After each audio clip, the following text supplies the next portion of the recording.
말씀 사무엘하 5장 10절에서 25절입니다. 사무엘하 5장 10절에서 25절 보겠습니다. 10절부터 12절까지 먼저 교독하겠습니다. 10절 만군의 하나님 여호와께서 함께 계시니 다윗이 점점 강성하여 가니라. 11절 읽겠습니다. 시작.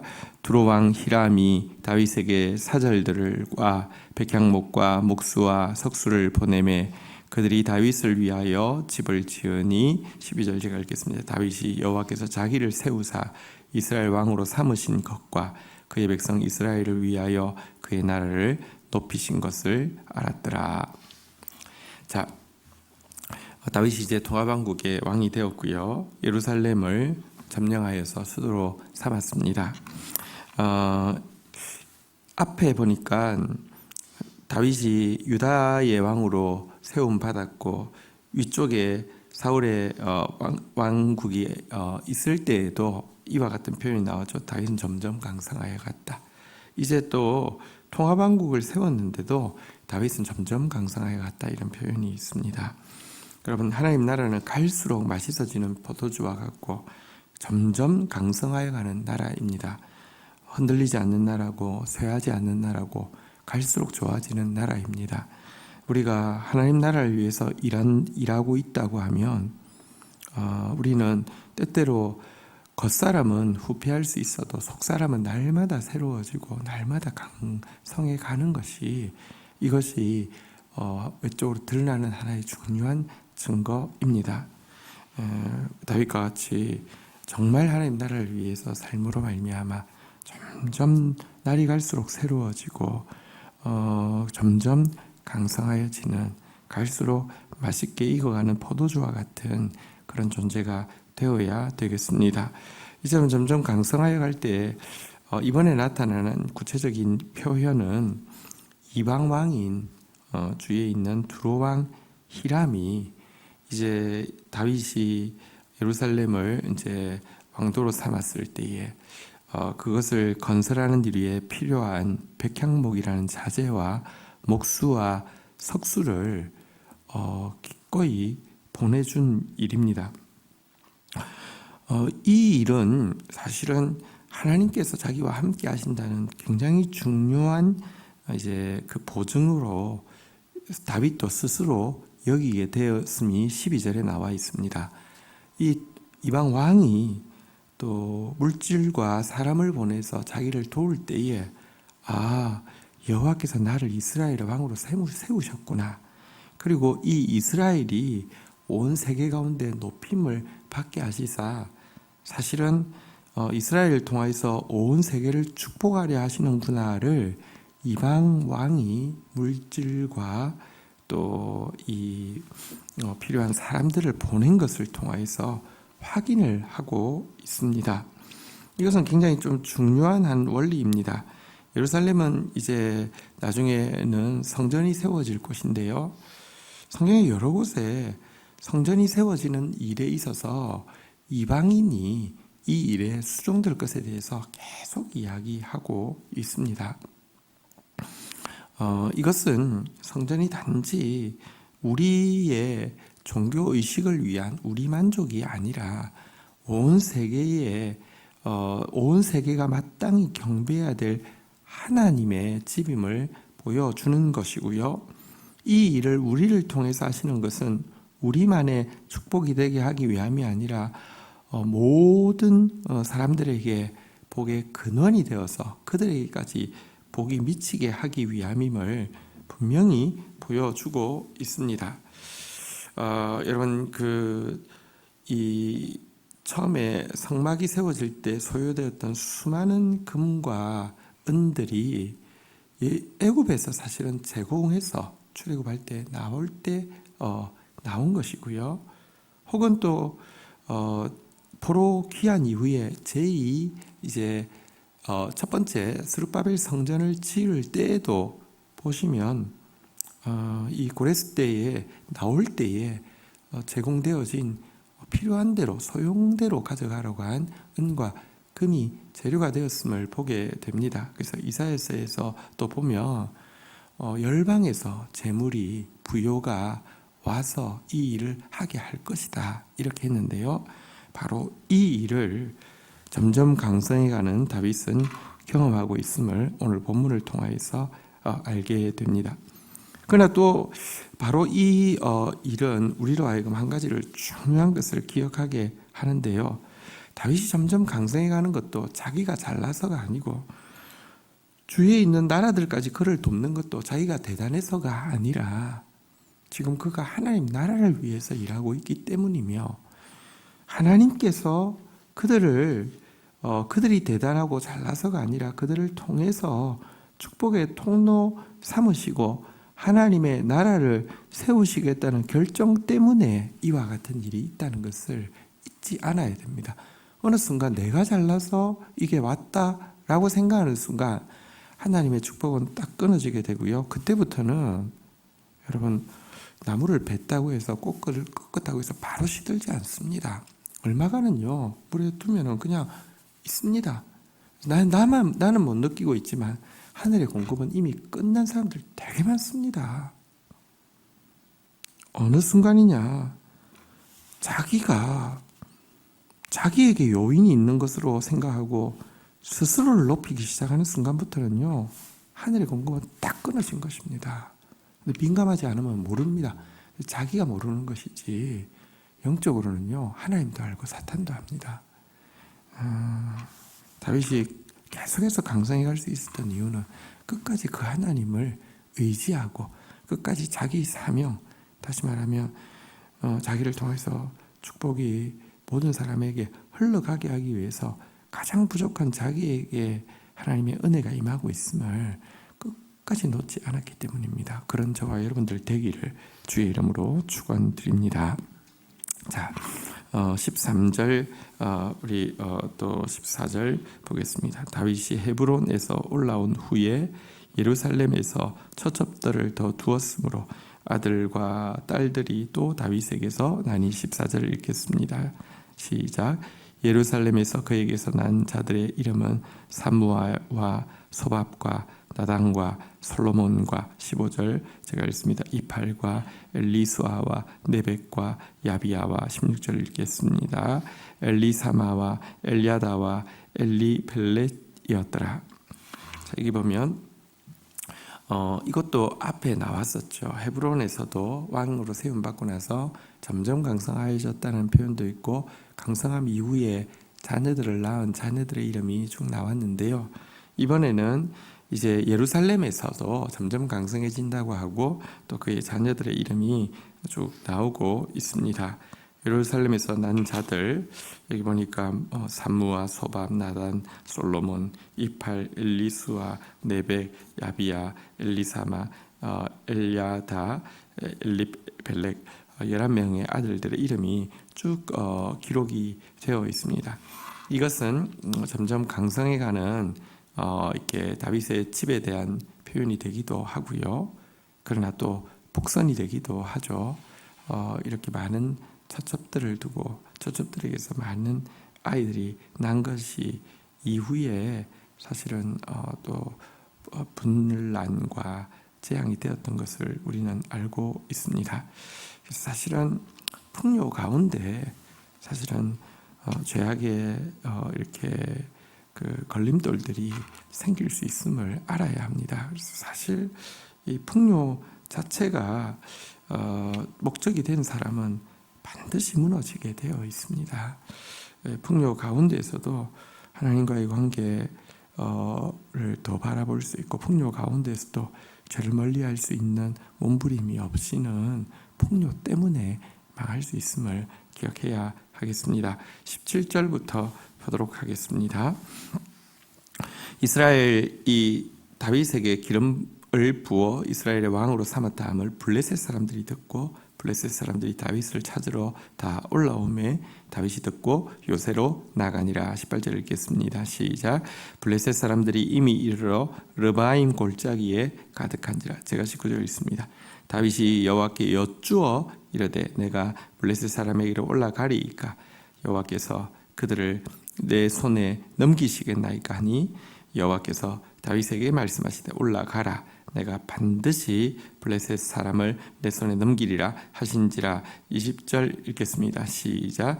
다윗이 바알 브라심에 이르러 거기서 그들을 치고 다윗이 말하되 여호와께서 물을 흩음같이 내 앞에서 내 대적을 흩으셨나이다 하므로 그곳 이름을 바알 브라심이라 부르니라. 제가 21절 읽겠습니다. 거기서 블레셋 사람들이 그들의 우상을 버렸으므로 다윗과 그의 부하들이 지우니라. 자, 이제 드디어 왕이 되고 나서 본격적인 그의 이제 전쟁이 시작되어집니다. 왜냐고 하면 당시 이스라엘의 가장 큰 위협은 블레셋이죠. 사울 왕을 죽인 세력도 블레셋이었고요. 또 다윗에게는 사실은 블레셋에 자기가 몸을 피하고 있었기 때문에 블레셋 입장에서 보면 자기 밑에 있던 하나의 이렇게 자기 수하에 지나지 않는 것이 지금 왕이 된 상황이죠. 더더구나 가만둘 수가 없죠.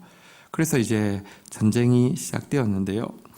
블레셋 사람들은 사실은 강한 이렇게 그 철기 문명을 가지고 있었습니다. 르바임 골짜기에 가득했다라고 되어 있고요.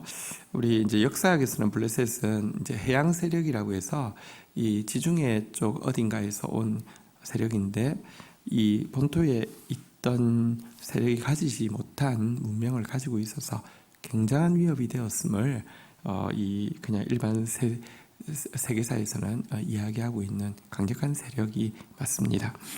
자, 그러자 다윗이 하나님 앞에 묻고 있습니다. 19절에 보니까요. 한번 따라가겠습니다. 내가 블레셋 사람에게로 올라가리이까 여호와께서 그들을 내 손에 넘기시겠나이까. 하나님, 내가 여러분 대적들이 엄청 많은데도 위축되지 않고 하나님, 제가 올라갈까요? 묻고 있습니다. 주님, 저 손에 저들을 넘겨주시겠습니까? 묻고 있습니다. 일단 중요한 것은 하나님께 묻고 있다는 것이고요. 또 대적들의 숫자를 보고 결코 위축되지 않습니다. 다윗이 이런 모습이 있습니다. 과거 골리앗과 싸울 때도 골리앗도 블레셋이었잖아요. 너는 칼과 단창을 의지하고 나오지만 나는 만군의 여호와 의지하고 나간다. 만군의 여호와, 그냥 이제 영어에서는 God Almighty라고 번역하는데요. 모든 군대의 여호와.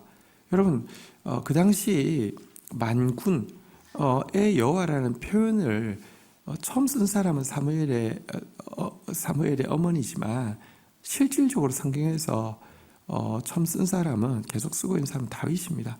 하나님을 크게 보기 때문에 조금도 위축되지 않고요. 내가 올라가리까 먼저 묻고 있습니다.